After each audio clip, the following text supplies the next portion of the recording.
ত্রয়োদশ সংসদ নির্বাচনে প্রার্থীদের মধ্যে চলছে প্রতীক বরাদ্দ। কুমিল্লায় নির্বাচনী আচরণবিধি লঙ্ঘনের অভিযোগ।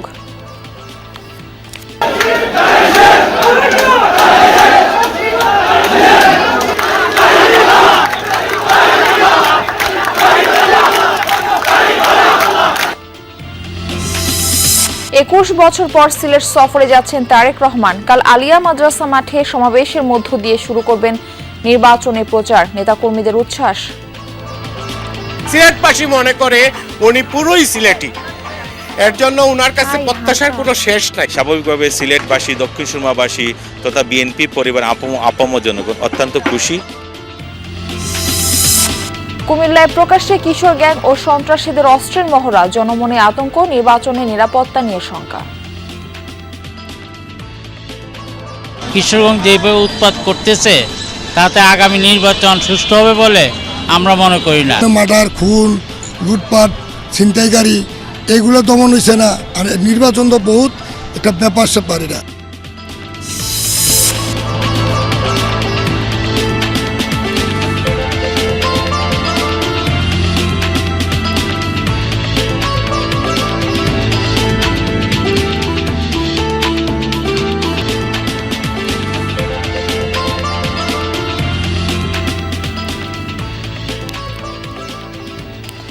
আমন্ত্রণ সংবাদ সারা দেশে। আপনাদের সঙ্গে রয়েছে আমি মারফি রহমান। এতক্ষণ শিরোনাম দেখছিলেন, এবার বিস্তারিত। সারা দেশে প্রার্থীদের মধ্যে চলছে প্রতীক বরাদ্দের কার্যক্রম। কাল থেকে আনুষ্ঠানিক প্রচারণায় নামবেন প্রার্থীরা। সকাল থেকে রিটার্নিং অফিসারের কার্যালয় থেকে প্রতীক বরাদ্দ দেওয়া হচ্ছে। এর আগে প্রার্থী ও তাদের প্রতিনিধিদের আচরণবিধি মেনে চলা সহ বিভিন্ন বিধিনিষেধ সম্পর্কে সচেতন করে নির্বাচনী কর্মকর্তারা। এবারের নির্বাচনে 119টি প্রতীক থেকে বরাদ্দ পাবেন প্রার্থীরা। প্রতিদ্বন্দ্বিতা করবেন 1967 প্রার্থী। প্রতীক পাওয়ার পর কাল থেকেই আনুষ্ঠানিক প্রচারণায় নামবেন তারা। ভোট গ্রহণ শুরু হওয়ার 48 ঘন্টা আগ পর্যন্ত নির্বাচনী প্রচারণা করা যাবে। ব্যালট পেপারের মাধ্যমে এই নির্বাচনে প্রায় 12,77,00,000 ভোটার তাদের পছন্দের প্রার্থী নির্বাচিত করবেন।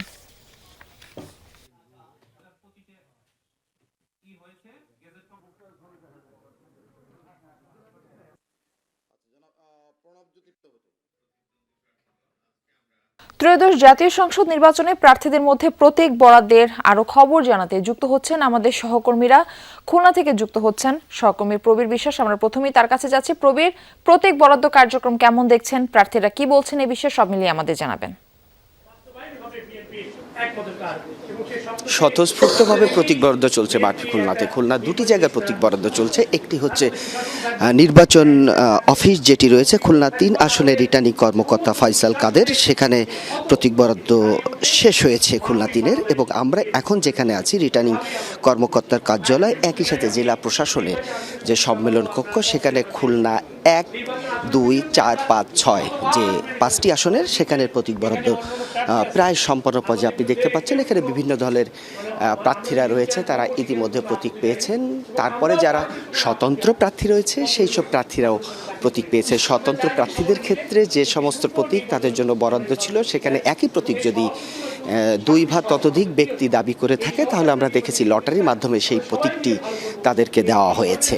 শুধু এখানে প্রতীক বরাদ্দ দেওয়া হচ্ছে এমনটি নয়, নির্বাচনে যে আচরণবিধি প্রতিপালন করবে যেসব প্রার্থীরা রয়েছে, কতটা শব্দযন্ত্র ব্যবহার করতে পারবে, কিভাবে জমায়েত করতে পারবে, কিভাবে প্রচার করতে পারবে, কিভাবে তাদের লিফলেট, পোস্টার এবং ডিজিটাল যে বিষয়গুলো রয়েছে প্রচার প্রচারণার ক্ষেত্রে, সেগুলোও কিন্তু তারা এখান থেকে একটা ওরিয়েন্টেশনের মধ্যে দেওয়া হচ্ছে, যেটা মাল্টিমিডিয়ার মধ্য দিয়ে এবং যেটা মুখের মধ্য দিয়ে। এবং আপনাকে বলে রাখি, খুলনা যে 6টি সংসদীয় আসন রয়েছে এর ভিতর 38 জন প্রার্থী শেষ পর্যন্ত নির্বাচনের মাঠে রয়েছে। খুলনা 1 আসনে 12 জন, খুলনা 2-এ 3, খুলনা 3-এ 10, খুলনা 4-এ 4, খুলনা 5-এ 5 এবং খুলনা 6 আসনে আরও 5 জন প্রার্থী রয়েছে। যে 5 জন প্রার্থী তারা এই প্রতীক বরাদ্দর এখানে রয়েছে। কিছু সময়ের মধ্যেই এই প্রতীক বরাদ্দর যে বিষয়টি রয়েছে সেটি সম্পন্ন হবে মারফি। এবং যারা এখানে প্রতীক পেয়েছে যে সমস্ত প্রার্থীরা, তারা আগামীকাল থেকে প্রবীর বিশ্বাস, আপনাকে ধন্যবাদ। দর্শক, আমরা আবারও ঢাকার বাইরের খবরাখবর জানবো। নেত্রকোনা থেকে যুক্ত হচ্ছেন আমাদের আরেক সহকর্মী কামাল হোসেন। আমরা যাচ্ছি তার কাছেও। কামাল, প্রতীক বরাদ্দ কার্যক্রম সম্পর্কে আমাদের জানাবেন এবং নির্বাচনী পরিবেশ নিয়ে প্রার্থীরা কি বলছেন এই বিষয়টিও যুক্ত করবেন।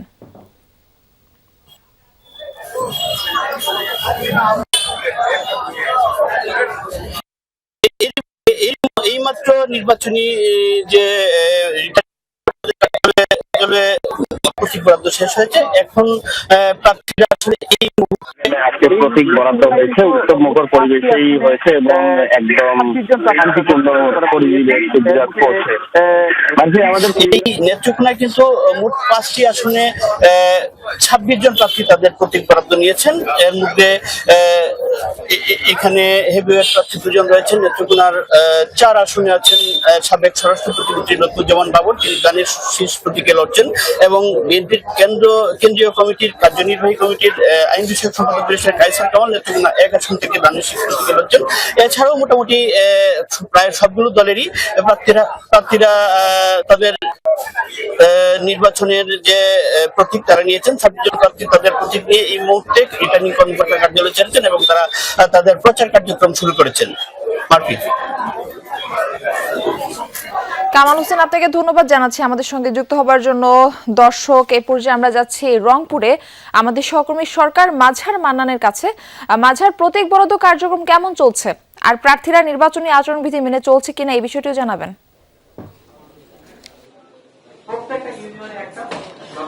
মারপি, যে তথ্যটি দিতে চাই, এখন অবধি যে রংপুর জেলা প্রশাসনের যে রিটার্নিং কর্মকর্তার কার্যালয়ের যে সম্মেলন কক্ষটি আছে, 1 এবং 2 আসনের প্রতীক বরাদ্দ এরই মধ্যে হয়ে গেছে। সেখানে 11 জনের মাঝে প্রতীক বরাদ্দ করা হয়েছে।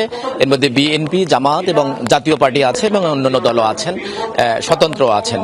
যে বিষয়টি এখানে উপস্থাপন করা হচ্ছে, অর্থাৎ আপনি যে প্রশ্নটি করেছেন যে আচরণ বিধির যে বিষয়টি, মূলত প্রতীক বরাদ্দ দেবার আগে যারা প্রার্থী আছেন এবং তাদের মনোনীত যারা ব্যক্তি আছেন তাদেরকে এই আচরণ বিধিটি মানানোর জন্য এবং না মানলে কি হবে সেই বিষয়ে কিন্তু ব্রিফ করা হচ্ছে। এখানে রিটার্নিং কর্মকর্তার পাশাপাশি এখানে এডিসি রেভিনিউ তিনি একটু এটি ব্রিফ করছেন, এবং রিটার্নিং কর্মকর্তা জনাব মোহাম্মদ এনামুল আহসান তিনি প্রার্থীদের কাছে বা তার মনোনীত ব্যক্তিদের কাছে তুলে দিচ্ছেন। এখানে মোটা দাগে যেটি বলা হচ্ছে যে কয়েক ভাগে যেটা বিভক্ত করা হচ্ছে, যদি কোনো কারণে আচরণবিধি না মানে তাহলে প্রার্থীদেরকে 1.5 লাখ টাকা পর্যন্ত জরিমানা, এমনকি তদন্ত সাপেক্ষে প্রার্থিতা বাতিলও হতে পারে সে বিষয়টিও বলা হচ্ছে। বিশেষ করে প্রচারণার সেখানে বলা হচ্ছে যে রঙিন কোনো প্রচারণা সামাজিক যোগাযোগ মাধ্যম ছাড়া এবং পলিথিন বা পিভিসি টাইপের কোনো প্রচারণা তারা চালাতে পারবে না। সেটির আকৃতি কতটুকু হবে সেটিও তারা বলে দিচ্ছেন। শুধু বলে দেওয়াই নয়, তাদেরকে আবার একটি কাগজও ধরিয়ে দেওয়া হচ্ছে।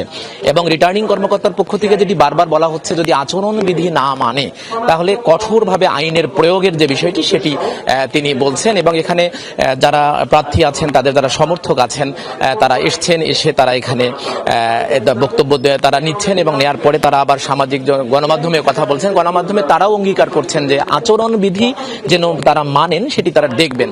এবং আরেকটি বিষয় আমরা কিছুক্ষণ আগে বলতে শুনেছি এখানকার রিটার্নিং কর্মকর্তাকে, এ পর্যন্ত মোটা দাগে তেমন কোনো আচরণবিধি লঙ্ঘনের অভিযোগ তার দপ্তরে জমা হয়নি। এটি একটা ভালো দিক। আরেকটি তথ্য দেই যে মোটামুটি 45 জন রয়ে গেলেন এই রংপুরের 6টি আসনে। এর মধ্যে জামাতের 5টি আসনে থাকলেন, বিএনপির 6টি আসনে এবং জাতীয় পার্টিরও 6টি আসনে প্রার্থীটা থাকলো। এর বাইরে অন্যান্য দল এবং স্বতন্ত্র প্রার্থী আছে। এবং আপনি জানেন যে আগে আমরা বলেছিলাম যে 61 জন মনোনয়নপত্র গ্রহণ করলেও 56 জন জমা দিয়েছিলেন। এর মধ্যে যাচাই বাছাইয়ে বাতিল হয়েছিল 12 জনের, আবার প্রার্থীতা ফিরে পেয়েছে 9 জন, অর্থাৎ মাঠে এবং প্রত্যাহার করেছেন 8 জন। সব মিলে মাঠে থাকলেন এই রংপুরে লড়বার জন্য হচ্ছে 45 জন।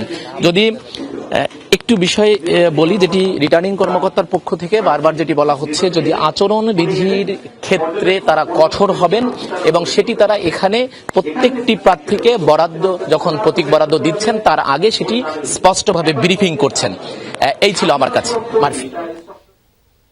মান্নান, ধন্যবাদ আমাদের সঙ্গে যুক্ত হবার জন্য। দর্শক, এই পর্যায়ে আমরা কুড়িগ্রামে যেতে চাই। সেখানে রয়েছেন আমাদের সহকর্মী নাজমুল হোসাইন।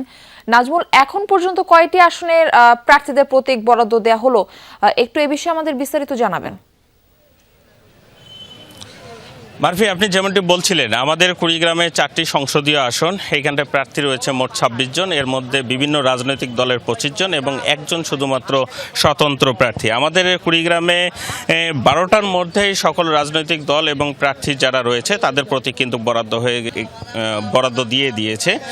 আর শান্তিপূর্ণ এবং সুশৃঙ্খলভাবে প্রার্থীরা তাদের সমর্থক নিয়ে প্রতীক নিয়ে তারা কিন্তু রিটার্নিং কার্যালয় ত্যাগ করেছে। এখন বিভিন্ন রাজনৈতিক দল এবং যারা নেতাকর্মী রয়েছে তাদের কিছু কিছু ছন্নছাড়া অবস্থায় রয়েছে। তবে প্রার্থীরা ইতিমধ্যে তাদের নির্বাচনী আসনগুলোতে চলে গিয়েছে রিটার্নিং কার্যালয় থেকে। মারফি, একটা বিষয় জানিয়ে রাখি, আমাদের কুড়িগ্রামের 4টি আসনে প্রায় ভোটার রয়েছে 19 লাখ। এর মধ্যে পোস্টাল ব্যালটের ভোটার রয়েছে 13,500। হ্যাঁ, তবে রিটার্নিং কর্মকর্তা এবং প্রার্থীদের মধ্যে যে আলোচনাটা হয়েছে। নাজমুল, ধন্যবাদ আমাদের সঙ্গে যুক্ত হবার জন্য। কুমিল্লায় চলছে প্রার্থীদের মধ্যে প্রতীক বরাদ্দ কার্যক্রম। এরই মধ্যে মিছিল নিয়ে রিটার্নিং কর্মকর্তার কার্যালয়ে আসার অভিযোগ উঠেছে কিছু প্রার্থীর বিরুদ্ধে। এ বিষয়ে আরও জানাতে যুক্ত হচ্ছেন আমাদের সহকর্মী খোকন চৌধুরী। আমরা যাচ্ছি তার কাছে। খোকন, আচরণবিধির লঙ্ঘনের বিষয়ে কি বলছে নির্বাচনী কর্মকর্তারা, এ বিষয়ে বিস্তারিত জানাবেন আমাদের।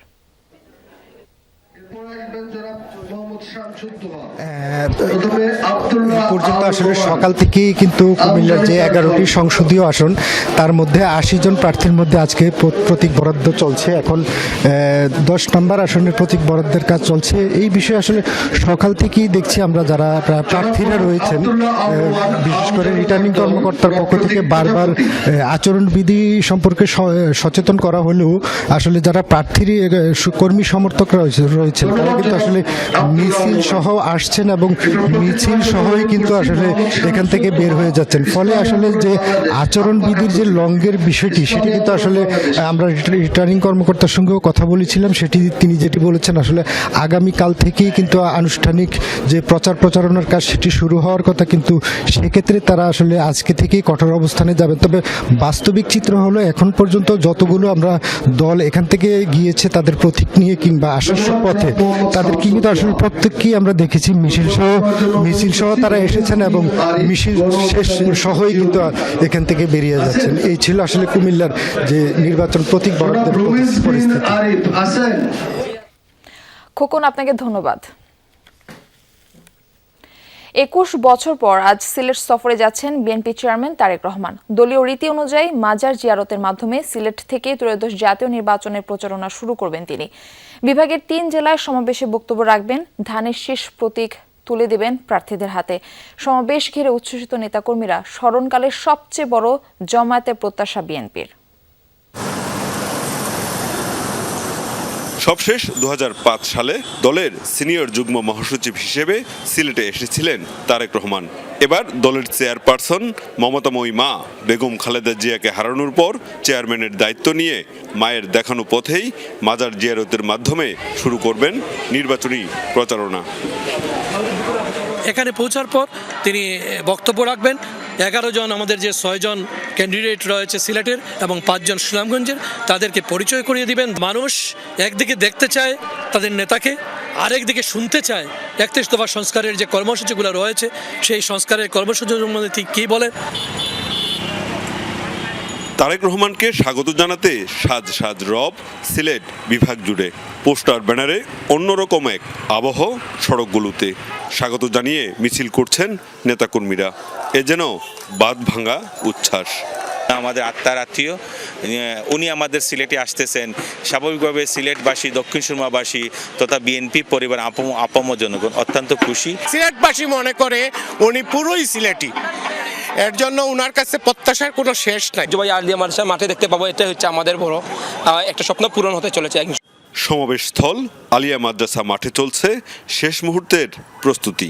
সমাবেশের আগের রাতেই মাঠে জড়ো হবেন নেতাকর্মীরা। পুরো নগরী সমাবেশে পরিণত হবে বলে প্রত্যাশা বিএনপি নেতাদের। 17-18 বছর এই ধরনের স্বতঃস্ফূর্ততার মধ্যে তো কোনো কিছু হয় নাই। এবারে তো মানুষ কোনো বাধা বিপত্তি ছাড়াই মানুষ তার স্বতঃস্ফূর্তভাবে আসবে। তিনি তো সারা দেশের জন্য একজন দ্রষ্টব্য মানুষ, আকর্ষণের কেন্দ্রবিন্দু।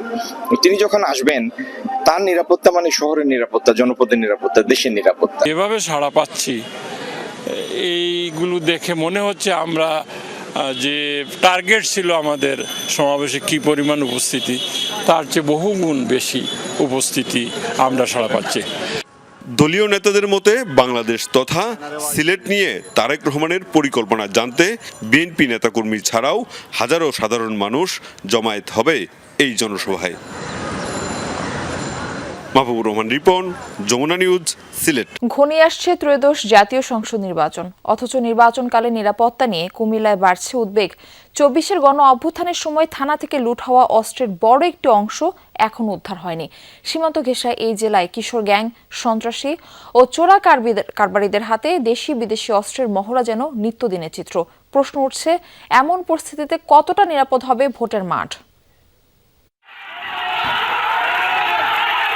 2024 সালের 5 আগস্ট গণ অভ্যুত্থানে কুমিল্লার একাধিক থানা ও পুলিশ ফাঁড়িতে হামলা হয়। সেই সময় লুট হয়ে যায় বিপুল সংখ্যক আগ্নেয়াস্ত্র ও গুলি। বছর পেরোলেও পুলিশের লুট হওয়া সব অস্ত্র উদ্ধার হয়নি এখনো। একথা স্বীকারও করেছেন কর্মকর্তারা। তবে নির্বাচনের আগে নতুন করে দেশে যেন অস্ত্র ঢুকতে না পারে সে ব্যাপারে সতর্ক অবস্থানে বিজিবি। লুণ্ঠিত অস্ত্রের মোটামুটি 90% মতো আমরা উদ্ধার করতে সমর্থ হয়েছি, বাকিগুলো আমরা আশা করছি নির্বাচন আগে উদ্ধার করতে সমর্থ হব। নতুন করে যদি অস্ত্র বাংলাদেশে যাতে আসতে না পারে এবং ইতিমধ্যে যদি কোনো অস্ত্র বিভিন্ন জায়গায় থাকে সেটাও কিন্তু আমরা সীমান্তবর্তী এলাকাতে আমরা কন্টিনিউয়াস অপারেশন করে ধরার ব্যবস্থা করছি। নিরাপত্তা বিশ্লেষকদের মতে উদ্ধার না হওয়া এসব অস্ত্র এখন সন্ত্রাসী ও অপরাধী চক্রের হাতেই রয়েছে। সীমান্ত এলাকা হওয়ায় ভারত, মিয়ানমার সহ বিভিন্ন দেশের অস্ত্র পাচারের ঝুঁকিও রয়েছে কুমিল্লায়।